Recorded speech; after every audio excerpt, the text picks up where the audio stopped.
감사합니다. 제가 오늘은 여러분에게 기쁜 소식 하나를 전해 드릴 겁니다. 그러면 이제 여러분 하셔야 될 게 있어요. 그 소식을 딱 들으시고 내 마음이 가장 먼저 어떻게 반응하는지 그걸 한번 살펴보시는 거예요. 아셨죠? 준비되셨습니까? 네. 그러면 제가 정말 기쁜 소식 하나를 알려드릴게요. 한번 보여주세요. 이게 아닌데. 세계 럭비 월드컵에서 영국이 우승했습니다. 자, 어떠십니까? 기쁘세요? 솔직하게 한번 말해보세요. 어떤 생각이 드셨어요? 그게 너랑 무슨 상관이에요? 아니, 보세요. 럭비도 알고, 월드컵도 알고, 그 다음에 영국도 알고, 우승도 다 알아요. 우리가 다 아는 거거든요. 그런데 들었는데 여러분 기쁜 소식입니까? 아니야. 나랑 전혀 상관이 없어. 그래서 뭐 어쨌다는 거예요. 우리의 반응이 이렇습니다. 근데 보세요. 복음을 2025년에 요즘 사람들이 복음을 듣잖아요. 그러면 어떻게 반응하냐면 똑같이 반응합니다. 예수님이 나를 위해 죽었다고요? 그게 뭔데요? 왜요? 무슨 의미가 있는데요? 제가 오늘 축구 이야기를 좀 하려고 하는데 여러분 세계적으로 풋볼 그러니까 축구라는 이름을 가진 이 스포츠가 세 가지가 있는데요. 우리가 첫 번째로 여러분 잘 아시는 화면 한번 보여주시면 저분 누구죠? 그렇죠. 손흥민 선수죠. 대단하신 분인데 저 축구가 있어요. 풋볼이라고도 하고 사커라고도 하는데 이 축구는 여러분 전 세계 모든 사람들이 좋아하는 거예요. 안 좋아하는 사람들이 없어요. 우리도 여러분 국가 대항전 하면 어떡하죠? 큰 TV 켜놓고 치킨 시켜가지고 열심히 응원하잖아요. 저게 온 세계가 사랑하는 축구입니다. 그 다음에 그런가 하면 또 다른 축구가 하나 있는데 넘겨주시면 여러분 저건 뭐죠? 미식 축구예요. 그래서 아메리칸 풋볼이라고 하는데 저거는 어디에서 유명한 겁니까? 예, 우리나라에서는 유명하지 않아요. 전 세계적으로 말고 미국 사람들은 굉장히 좋아해요.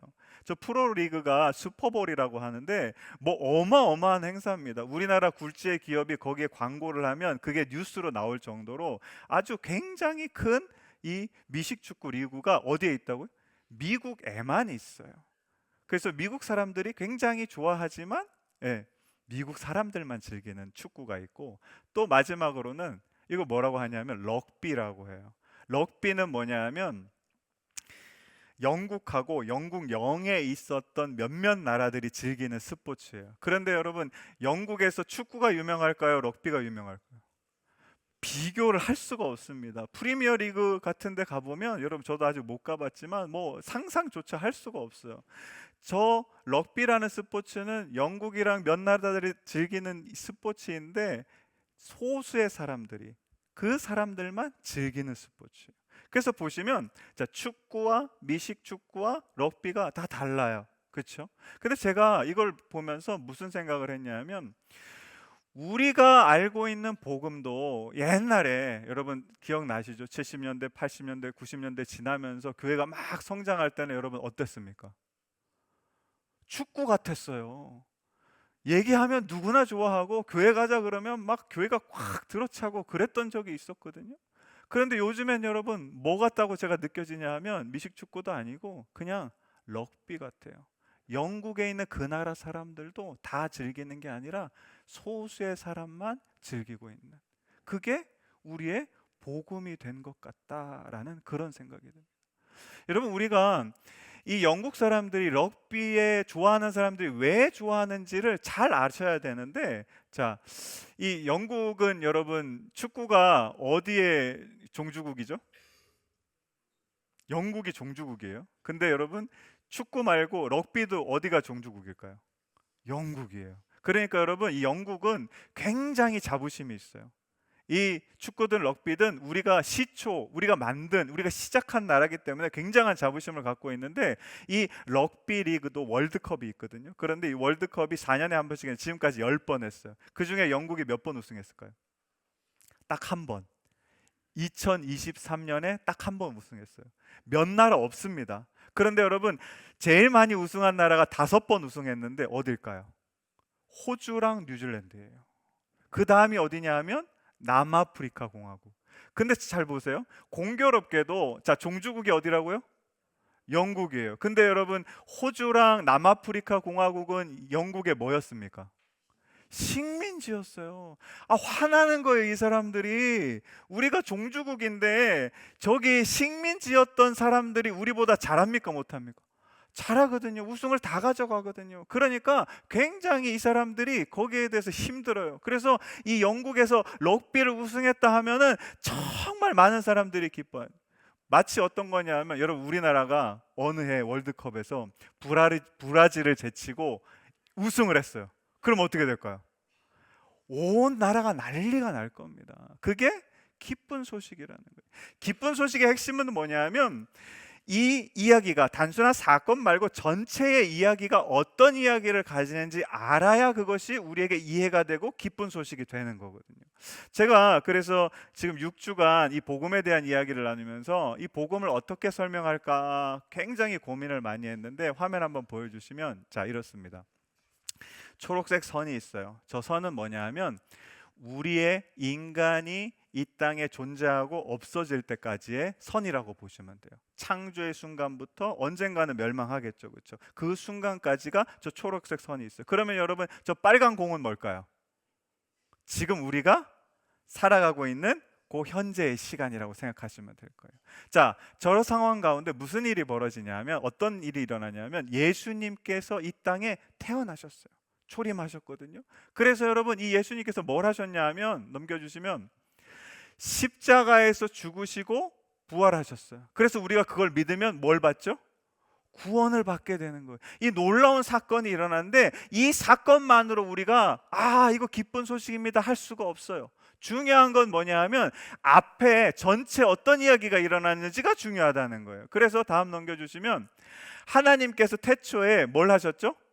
창조를 하셨어요. 천지를 창조하실 때 우리를 너무나도 사랑하셔서 뭘 해주셨냐 하면, 넘겨주시면, 우리에게 생명도 주셨고 복도 주셨고 안식도 주셨고, 심지어 에덴 동산에 여러분 창조하셨습니까? 창설하셨습니까? 창설하셨다 그랬죠. 직접 하나님이 손수 만들어 주신 겁니다. 굉장히 그 큰 사랑을 가지고 좋은 걸 다 해줬는데, 인간이 어떻게 됩니까?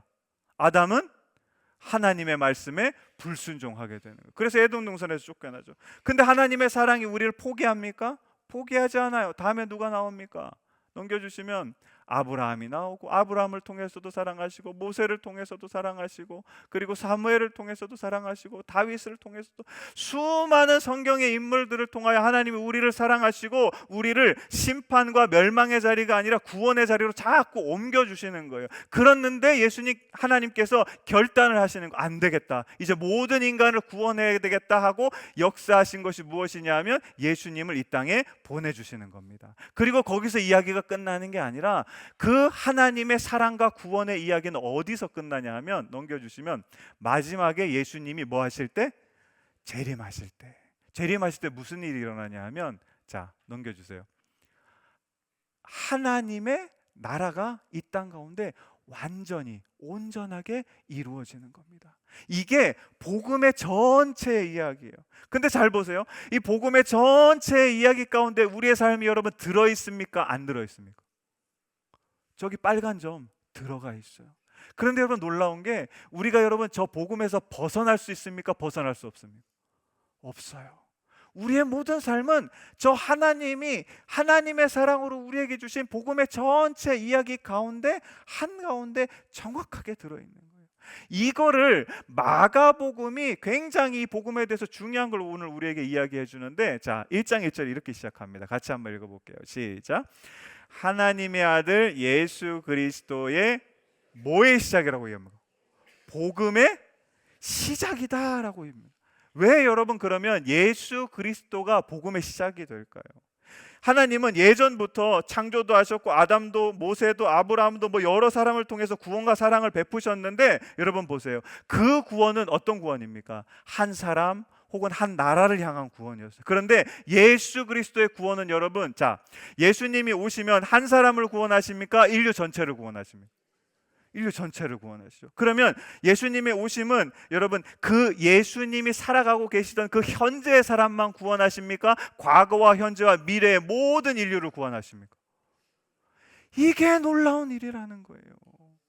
그래서 이것의 시작이 뭐냐 하면 바로 예수 그리스도로 시작이 되었다라는 겁니다.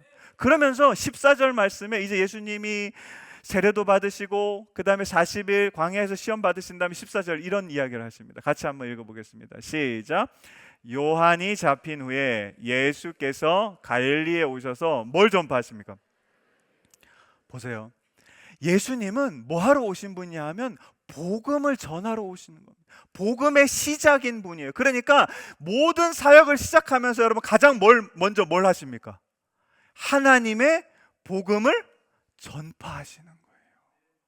이 하나님의 복음이 굉장히 중요하니까, 왜냐하면 모든 인류를 죽음에서 구원하여 생명으로 옮길 거기 때문에 이 복음을 가장 먼저 하나님께서 보내주신 예수님께서 전파하시는 거예요. 그런데 여러분, 이 복음이 뭐냐 하면 15절 말씀에 등장합니다. 우리 같이 한번 읽어볼게요. 시작. 이르시되 때가 찼고 하나님의 나라가 가까이 왔으니 회개하고 복음을 믿으라 하시더라. 아멘. 자, 지금부터 여러분 잘 외우셔야 돼요. 복음의 핵심은 이 네 가지입니다. 첫 번째 뭐죠? 때가 찼고, 두 번째 하나님의 나라가 가까이 왔고, 세 번째 회개하고, 네 번째 복음을 믿으라. 자, 이제 말씀 보여주지 마세요. 자, 외워볼게요. 첫 번째 때가 찼고, 두 번째 하나님의 나라가 가까이 왔고, 세 번째 회개하라, 네 번째 복음을 믿으라. 기억하셨죠? 자, 이 네 가지를 제가 잠깐 설명드리면, 자, 첫 번째가 뭐였죠? 때가 찼다라는 건 뭐냐면 어떤 이야기를 하냐면 시간에 대한 이야기를 하는 거예요. 성경에는 두 가지 시간이 등장하는데 한번 보여주시면, 네, 크로노스의 시간과 카이로스의 시간이 어렵지 않습니다. 크로노스는 뭐냐 하면 우리가 살아가는 시간이에요. 시계가 어떻게 가죠? 째깍째깍째깍 흘러요. 그러면 시간은 한 방향으로 쉼 없이 계속 흘러가는 게 이 크로노스의 시간이에요. 여러분, 우리 인간이 이 시간에서 벗어날 수 있습니까? 없어요. 누구든 태어나면 반드시 나이 들게 되고 죽게 되어 있습니다. 시간에 종속된 존재들이 누구냐면 우리 인간이에요. 그래서 물리적으로 지나가는 그 시간 가운데 우리는 계속 살아가는 거예요. 그게 인간의 시간, 크로노스의 시간이고, 반면에 여러분, 하나님은 어떨까요? 시간에 종속되셨을까요? 시간 위에 계시는 분일까요? 시간 위에 계시는 분이거든요. 그래서 우리의 인간의 시간이 이렇게 지나갈 때 하나님께서 뭐 하시냐 하면 이렇게 내려오시는 거예요. 임재하시는 거예요. 개입하시는 거예요. 그러면 여러분 보세요. 의미 없이 지나가는 시간이 누가 오시면, 하나님이 오시면 어떤 시간입니까? 특별한 의미를 가진 시간이 되는 거예요. 이게 무슨 말이냐 하면, 자, 때가 이르렀다는 게 이런 이야기입니다. 다시 넘겨주시면 보시면, 자, 저 초록색이 뭐냐 하면 한 번 더 넘겨주시면 크로노스의 시간이에요. 누구나 태어나면 한쪽 방향으로 가요. 뒤로도 갈 수 없고 멈출 수도 없어요. 계속 가는데 그 시간 가운데 여러분 하나님이 어떻게 하시죠? 네, 임재하시는 거예요. 개입하시는 거예요. 그래서 예수님을 딱 보내주시는 거예요. 한 번 더 넘겨주시면 이렇게 하나님께서 우리의 시간 가운데 찾아오셔서 뭔가를 하시는 게 뭐냐 하면 이 카이로스의 시간인데, 보세요. 그 시간에 뭘 하십니까? 예수님을 보내주셔서 우리를, 죽을 수밖에 없는 우리를 구원해 주시고 새로운 생명을 주시는 특별한 의미를 가진 그런 시간으로 만들어 주신다는 거예요. 그래서 여러분, 하나님께서 창조의 때부터 그걸 계속 하셨어요. 여러 사람들을 위해서 계속 하시다가 이제 뭐가 됐다고요? 때가 찼어요. 때가 찼다는 건 뭐냐면 예수님을 보내줘야 되겠다. 온 인류를 구원한 놀라운 복음을 보내야 되겠다라는 하나님이 판단이 서신 거예요. 그래서 그게 때가 참회라는 뜻입니다. 그래서 2000년 전에 예수님을 이 땅에 보내주셨다라는 게 때가 참회의 의미인 겁니다. 그럼 두 번째 뭐죠? 자, 대답이 많이 약해졌어요. 첫 번째 때가 참회, 두 번째 하나님의 나라가 어떻게 됐다고요? 가까워졌다 그랬죠. 그런데 이 가까워졌다라는 거를 우리 메시지 성경에서 이렇게 번역합니다. 제가 이 말씀 읽고 깜짝 놀랐는데 God's kingdom is 어디입니까? here가 어디죠? 여기죠. 가까워졌다는 건 near라고 해야 돼요. 아니면 나중에 온다면 will be here 이렇게 해야 되는데, 보세요. 예수님이, 하나님이 때가 돼서 딱 보내주셨는데 그 예수님이 오실 때 뭐도 같이 왔다는 거예요. 하나님의 나라도 그 예수님이 오실 때 어디예요? 원래 하나님의 나라가 어디에 있었을까요? 하늘에 있었어요. 근데 그 하나님의 나라가 예수님을 때가 돼서 이 땅에 보내주실 때 하나님께서 그 하나님의 나라를 어디로요? 이 땅 가운데로 같이 주셨다는 겁니다. 이게 왜 중요하냐 하면, 보세요. 하나님의 나라라는 건 누가 왕 되시는 나라죠? 하나님이 왕 되시는 거예요. 이 왕국은 여러분, 왕이 누구가 되느냐에 따라서 백성들의 삶이 천차만별로 바뀝니다. 그런데 하나님은 여러분 어떤 분이시죠? 우리를 뭐 하시는 분? 사랑하시는 분. 그래서 태초에 뭘 주십니까? 생명 주시고 복 주시고 안식도 주시고 심지어 에덴 동산도 창조해 주시고, 그 모든 복들이 어디에 있습니까? 하나님의 나라에 있는 거예요. 예수님을 하나님께서 딱 보내주시고 거기서 끝나는 게 아니라 하나님께서 우리가 모든 것을 풍성히 누릴 수 있는 하나님의 나라를 예수님이 오시면서 같이 시작될 수 있게 하셨다라는 게 하나님의 나라가 가까웠다는 뜻인 줄로 믿습니다. 그러면 여러분, 이제 세 번째입니다. 세 번째 뭐죠? 자, 다시 처음부터 해볼게요. 첫 번째, 두 번째, 세 번째, 회개하라. 그럼 여러분, 회개가 뭡니까? 회개 좋아하시는 분? 별로 없어요. 내가 잘못했던 걸 고백해야 되는 거거든요. 그래서 용서받는 건데, 여러분, 우리가 회개의 뜻을 정확하게 아셔야 되는데, 우리 한번 보여주시면, 헬라어로 메타노이로 하는데 이 뜻이 뭐냐면, 잘 보세요. 마음을 어떻게 한다고요? 바꾸다. 우리는 회개라는 걸 과정에 초점을 맞추는데, 헬라어는 여러분 결과에 초점을 맞춥니다. 우리가 죄를 하나님께 고백하고 그게 용서받으면 우리 마음이 어떻게 될까요? 바뀌게 되는 겁니다. 근데 여러분, 마음을 바뀌다를 두 글자로 하면 뭐죠? 에? 회심이라고 참 신앙 좋게들 얘기하시는데, 저는 거기다가 변심이라고 붙여봤어요. 회심은 여러분 세상에서 바라보는 회개고요, 하나님의 입장에서 바라보는 회개는 변심이에요.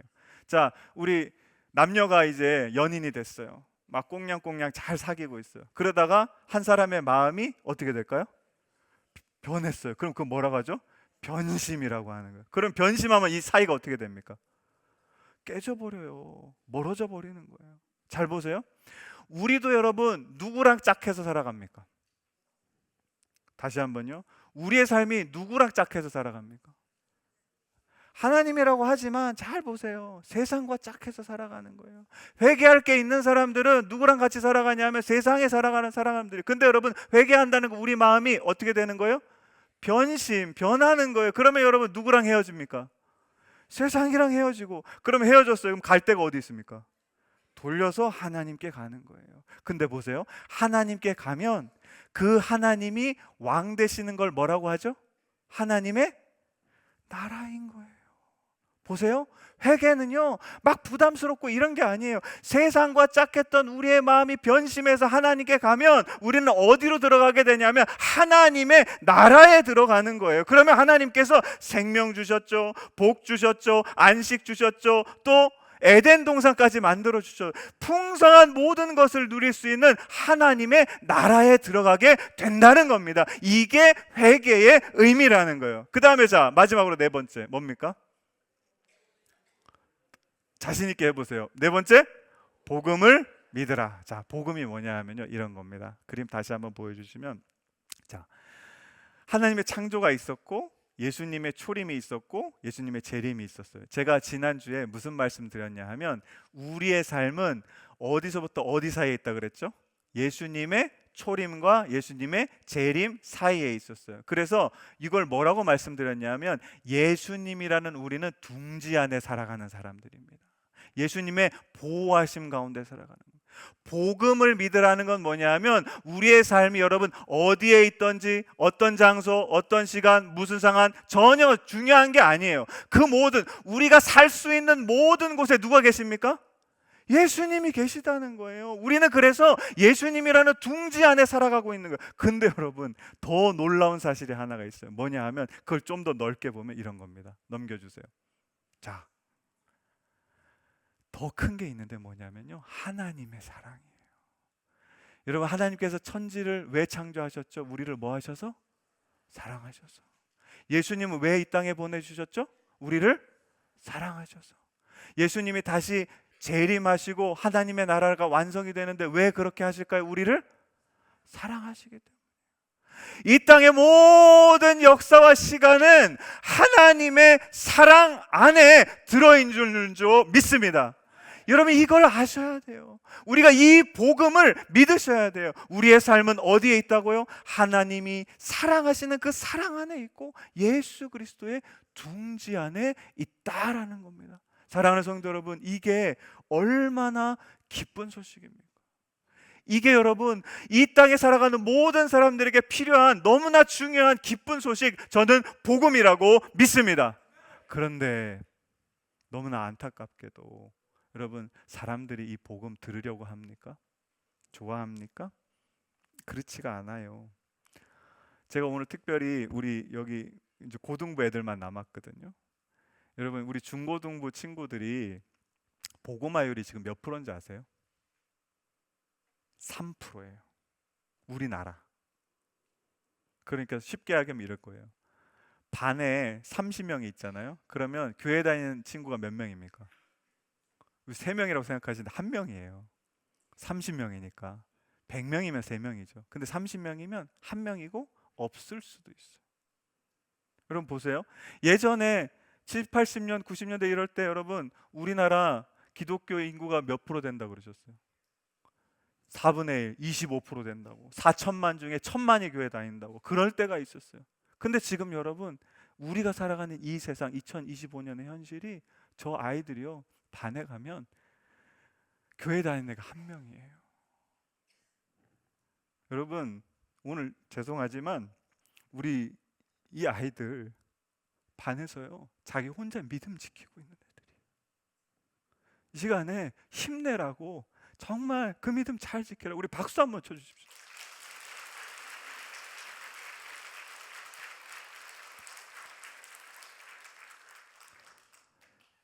이런 게 지금 우리 살아가고 있는 나라의 현실이에요. 그래서 제가, 하나님, 왜 복음이 이렇게 참 기쁜 소식이고 좋은 거고 사람들의 필요한 건데 왜 이렇게 사람들이 안 좋아할까요? 그런 이제 기도 제목을 가지고 있는데, 하나님께서 이제 기도하는 중에 다시 아까 잠깐 얘기 드렸던 축구를 생각하게 하셨어요. 그러면서 제가 무슨 생각을 했냐면, 축구는 여러분 전 세계 사람들이 좋아합니까? 안 좋아합니까? 너무 좋아하죠. 그래서 왜 그럴까 고민을 해봤어요. 미식 축구를 하려면 여러분 뭐가 필요하죠? 굉장한 준비물이 필요합니다. 헬멧도 있어야 되고요. 그 다음에 여기 가드들도 다 있어야 되고요. 뭐 하여튼 엄청나게 많은 준비가 필요해요. 그리고 여러분, 자, 럭비를 하려면 여러분 뭐가 필요할까요? 저도 중학교 시절에 체육 선생님 따라 럭비 한번 해봤는데요. 한 게임 하면 어떤 일이 벌어지냐면 애들이 많이 다쳐요. 왜냐하면 몸싸움이 심하거든요. 그리고 여러분, 럭비공은 여러분 특징이 있죠. 어디로? 튈지를 몰라요. 제대로 던지기도 어렵고 받기도 어렵고 차기도 어렵고 굉장히 숙달하려면 시간이 많이 필요합니다. 누구나 가기가 어려워요. 하기가, 즐기기가 굉장히 어려운 스포츠가 미식축구도 그렇고 특히 럭비는 더더욱 그렇습니다. 그런데 축구는 어떨까요? 그림 한번 보여주시면, 뭐 있으면 됩니까? 저게 공입니까?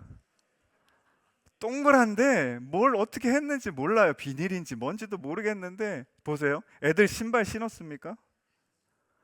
공 하나만 있으면 돼요. 아니, 둥그런 거 뭐 하나만 있으면 축구는 누구든 할 수 있어요. 굉장히 쉬워요. 누구나 즐길 수 있고 그걸로 기쁨을 얻을 수 있는 게 축구라는 거예요.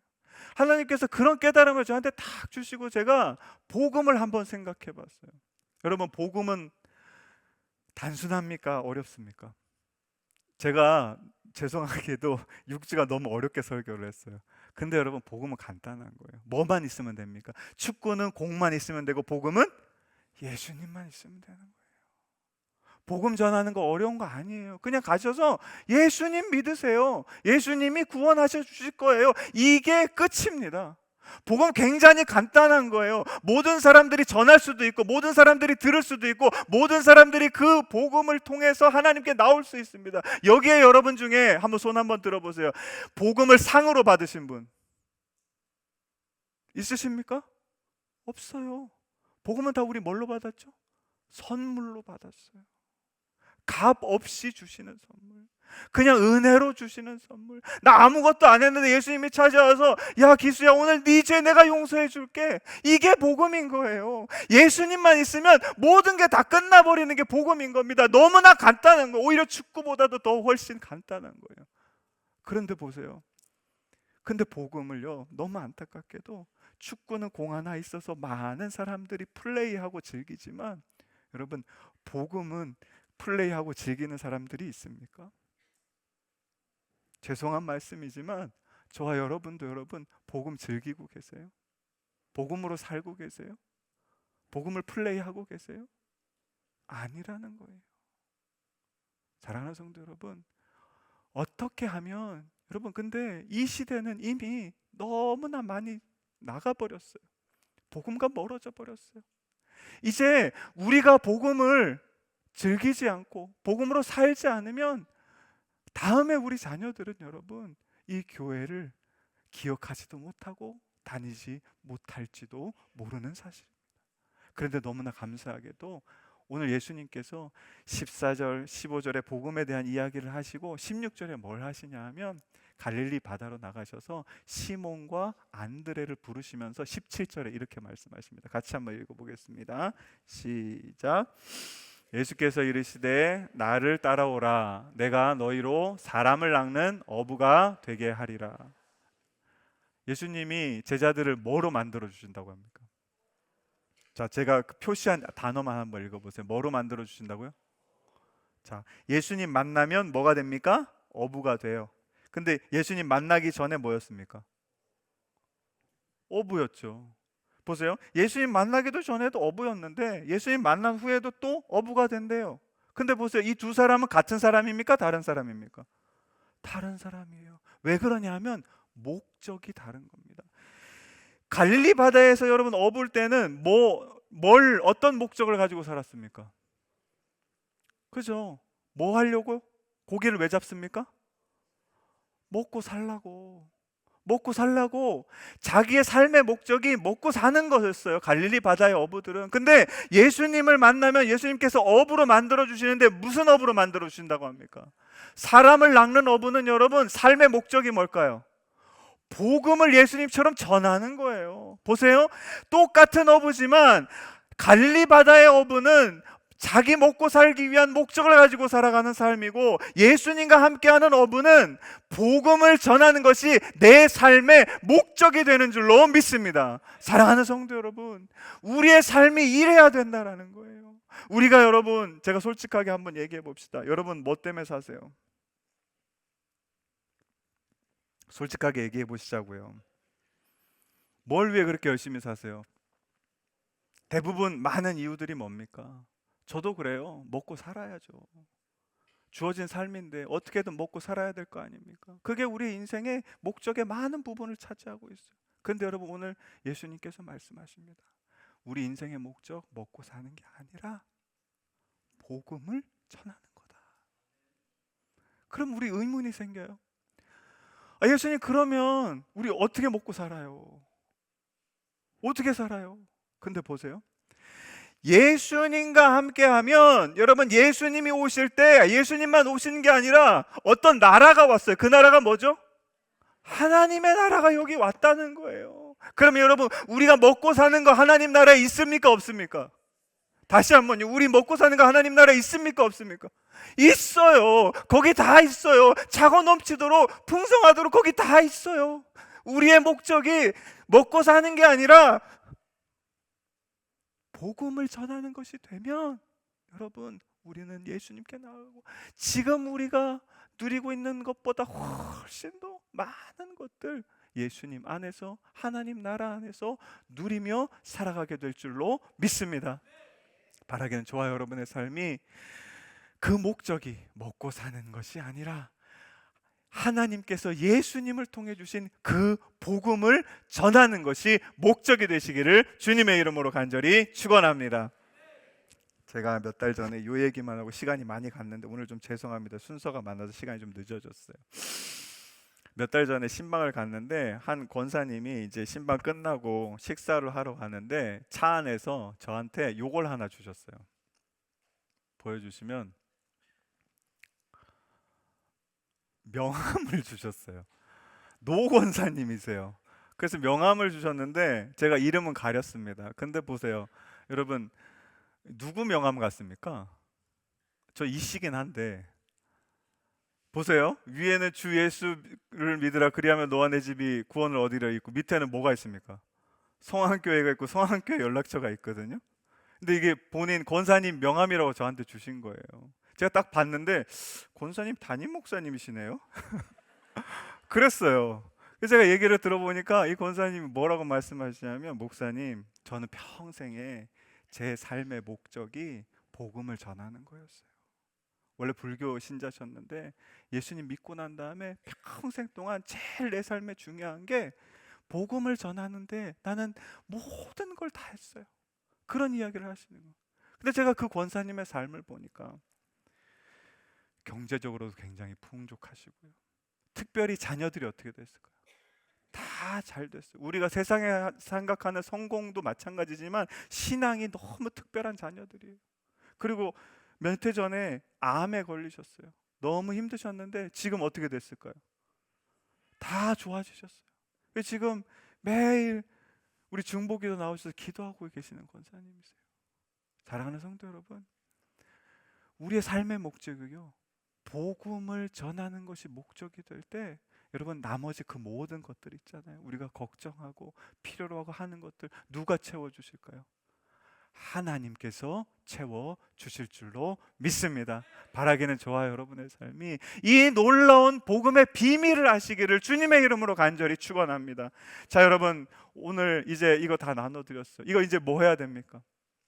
이건 여러분 구원의 티켓이 아니에요. 이건 여러분 어떻게 해야 되죠? 복음은 누구한테 전해줘야 되는 겁니다. 바라기는 저와 여러분의 삶이, 복음은요, 우리가 이해하고 그것을 알고 그것을 믿는 것에 끝나는 것이 아니라, 그게 중요한 게 아니라 복음을 내 삶을 통해서 살아내는 게 중요한 줄로 믿습니다. 바라기는 이번 한 주 여러분 결단하시기 바랍니다. 여러분의 인생의 목적이 나는 복음을 전하는 것입니다 라고 굳게 다짐하시고 결단하시고 그 자리에서 하나님과 함께, 예수 그리스도와 함께 복음으로 살아나가실 수 있는 저와 여러분 되시기를 주님의 이름으로 간절히 축원합니다.